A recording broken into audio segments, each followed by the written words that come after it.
there used to be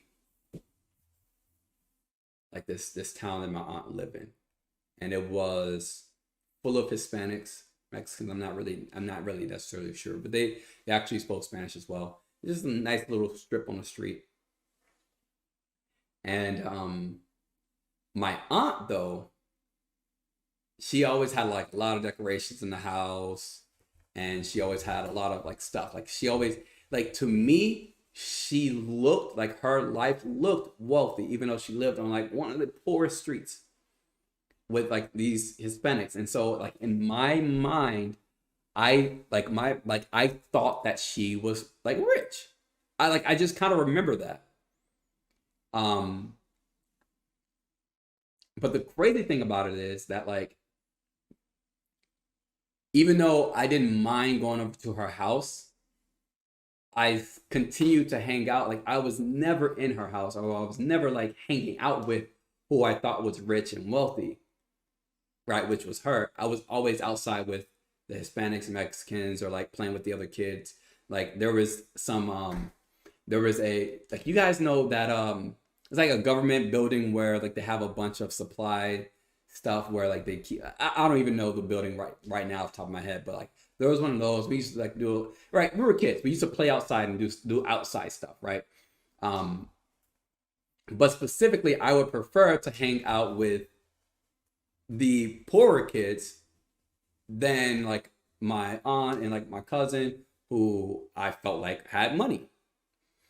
And I never thought about it until like I got older, and until I started kind of reading, this book and understanding like my money blueprint, and figuring out like what is money associated, like how do I associate money to like things and experiences, right? And so with that, brings all the way forward to now, when I'm trying, or last like 10 years, when I look back and I think about those five people that I'm closest to,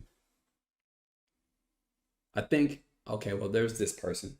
Like every time I go home, I always hang out with this person. They might be in the same position, but like I love them so much, and like I give them all my time, and we never really talk about any kind of like development or advancing in life or any of that kind of stuff. We're just super comfortable and content with where we are, and we're poor, and that's fine.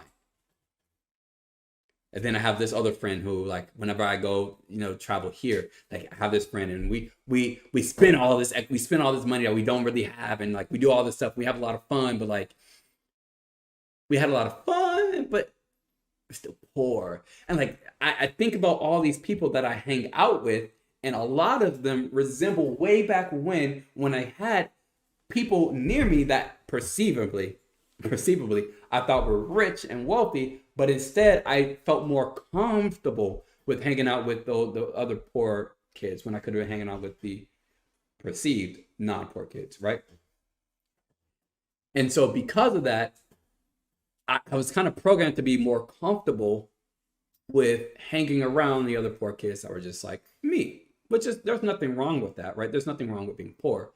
It just, the mindset is the mindset of being poor when you want to enhance your mindset and enhance your life is just what's the blockage. But anyway, so it continued to develop over life, and I continued to hang out with the same types of people because I was just comfortable with them, right? Just comfortable. And it wasn't until I realized that all the people that I'm always hanging out with or around are in the same predicament as they always were. And I am as well. Like, yeah, I've done a couple different things, but like, I'm no different. I haven't read a book since I left high school, since I really left middle school, but well, yeah, years ago, right? I haven't really done much to develop myself or build on myself, right? My friends are still the same. Like, you could take any of my friends and they would all be just as comfortable with my other friends because we're all comfortable and okay with being poor. Never really trying to develop ourselves, never really pushing ourselves outside of this little box that we're in, right? Have you ever noticed that when you try to upgrade your life in any way, shape, or form, develop yourself in any way, shape, or form, a lot of your friends reject it? Like, they reject you getting better. Like, they reject you, the people that love you reject and don't want you to step out of that box of that comfortableness and develop yourself. That's how you know that your money blueprint, your success blueprint, the thing that backs up everything of why you think the way you do is off.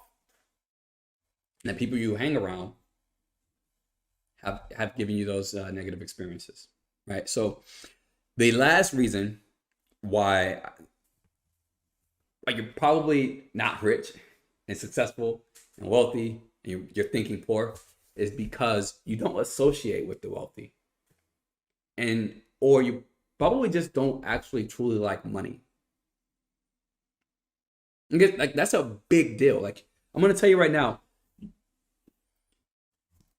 feeling that way, feeling comfortable not with, one, my family who I thought was rich, but also two, with the less poor people and hanging out with the poor people, kept me from associating with the rich people. It kept me associated with only those poor individuals, right? How can I get better if I'm only associating with down here? But like, I can't get better. I cannot get wealthy. Once again, remember, I'm not I'm not better as I grow.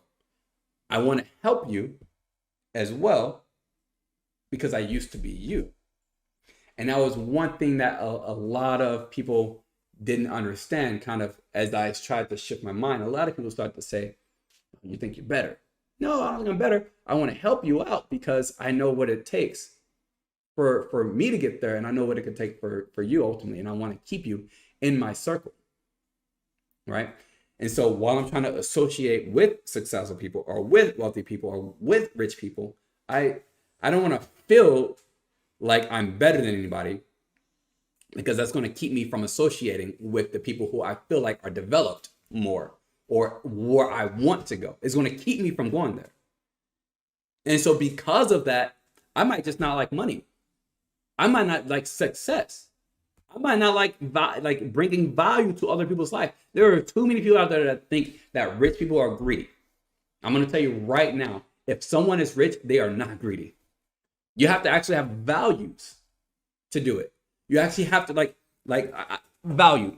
The only way to become wealthy and successful is by providing honest and truthful value to people. That is the only way. If you're doing it out of spite, you're going to lose that money, because remember, you're not the right person. You're not the person you need to be at the right time. If you are the wrong person in the right place at the right time, it doesn't matter. You're not going to ultimately be successful and wealthy. Right? If rich people are greedy, they're not rich. And I don't mean like, oh, you have a rich characteristic, you have a rich personality. No, no, no, no, no. They're not actually rich. They're putting on a front. Right? And if you think that rich people are greedy and you become rich, what's going to happen? You're likely going to become greedy, because you don't actually associate with them. So you don't actually know how they act. You don't actually know what kind of, philanthropic charity stuff that they're doing. You don't know you don't know, because you haven't learned what their rich problems are. You haven't learned what successful problems are. You haven't had the time to associate it with it enough. And if you hate money, when you get money, you're gonna put it out, right? Like if you always get money and you always spend it as well, whether it comes in just as quick or you try and save it and then you spend it on something else or whatever the case is, you're not gonna get wealthy. Right? If you don't like money, cool. If you don't like money, it won't come to you. Right? Like if you hate money, the universe will never send you that wealth that you deserve, because you won't accept it. And when it does try and send it to you, you're not going to accept it. You won't even know what to do with it. Right? It's like, for instance, I gave that example of retiring with $1 million and what that means and leveling up your identity. Right? If you retire with $1 million, you're going to be able to take out $40,000 a year. Right? It's a similar thing, but it's a similar thing when it comes to having wealth, right? You could think, well, Charming, you say I need to be rich. That's cool. But I'm okay with living comfortable. Like if I can make just $100,000 a year, I'll be a-okay. I'll be good. I'll be cool. All right, cool. I'm gonna tell you right now, you're never gonna be successful and wealthy. And if you don't want to be, that's fine. However, why do you need to keep pushing to continue to grow and continue to develop so that you can continue making more and more money, right? Because if you hate money, even if you're comfortable, you're gonna always get rid of that. You're always gonna get rid of that money. You're gonna continue living paycheck to paycheck. But if you love the tool of money, because money is a tool, if you love it and love what it can do and love what you can do with it, because you're also a good person, because you're the right person, right? Because you're the right person, you're gonna realize, well, why do I need to be comfortable when I figured out the pieces of the puzzle? And there are so many other people who have not. Right? Like, once again, you are qualified to help the people that you once were.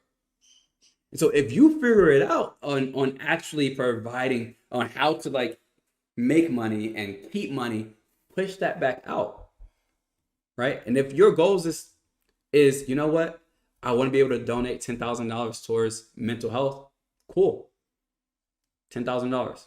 Level up your identity. Stretch your vision. Right? Stretch your vision. Plus, good tax write-offs. Not to say that the wealthy people do it simply for the tax write-off, but it's a good strategy. And it's a strategy that I would put in place for, my higher net worth clients. But also at the same point in time, they're putting it towards good use and good value. Right? Same thing with you. If you can associate with the wealthy and love the tool of money, you're going to sit there and think $10,000 is going to do anything. I need to change the world. And so $10,000 all of a sudden, like of your six-figure income is nowhere near enough. And you need to put in more work to be able to make that much more of an impact. That is why wealthy people become wealthy. Is because they know what they can do with it for the world. They know what they can do with it for generations, right? They know that it is a tool and they want to do good with it. You do bad with money. I sound like I'm talking to a kid. You do bad with money, you're going to do bad in life. But honestly, one of the best ways to figure this out is to write down all of your negative associations with money and with wealthy people.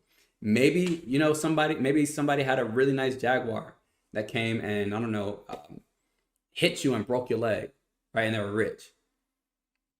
And now all of a sudden you have this negative association with rich people or with people that drive Jaguars. All right? Now you'll never be that person that drives a Jaguar, and you never want to be that person that's rich because you just have this negative association that they don't know how to drive and they suck. Well, yeah, they do. And so will you if you ever have that money. Right? So, 3 reasons why you're still poor. Your income is only going to grow as much as you do. You don't like money, and you don't want to associate with the wealthy people, which means that ultimately you're not going to learn anything about them and how they do anything because you probably don't like them anyway. And then also you're programmed to think poor as well.